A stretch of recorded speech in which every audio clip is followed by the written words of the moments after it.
ചിറങ്ങരയിൽ വളർത്തുനായയെ പിടികൂടിയ അജ്ഞാത ജീവി പുലിയാണെന്ന് വനംവകുപ്പ്. മുൻകരുതലുകൾ എടുക്കുന്നതുമായി ബന്ധപ്പെട്ട് കൊരട്ടി പഞ്ചായത്ത് വിളിച്ചു ചേർത്ത അടിയന്തര യോഗത്തിലാണ് ഇക്കാര്യം വ്യക്തമാക്കിയത്. പുലിയെ പിടികൂടണമെന്ന ആവശ്യമാണ് യോഗത്തിൽ ഉയർന്നത്.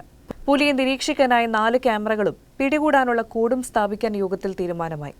ചിറങ്ങര, കൊരട്ടി, മംഗലശ്ശേരി, ചെറ്റാരിക്കൽ മേഖലകളിലെ ആരാധനാലയങ്ങളിൽ പുലർച്ചെയും രാത്രിയും നടക്കുന്ന പ്രാർത്ഥനകൾ പകൽ സമയങ്ങളിൽ നടത്താൻ നിർദ്ദേശം നൽകും.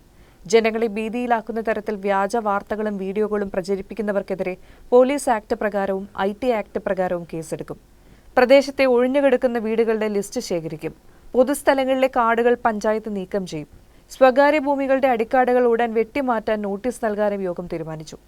RRT അംഗങ്ങൾ പ്രദേശത്ത് മുഴുവൻ സമയം നിരീക്ഷിക്കുമെന്നും ജനങ്ങൾ പരിഭ്രാന്തരാകേണ്ടെന്നും വനംവകുപ്പ് അധികൃതർ അറിയിച്ചു. പഞ്ചായത്ത് പ്രസിഡന്റ് PC ബിജു അധ്യക്ഷനായി.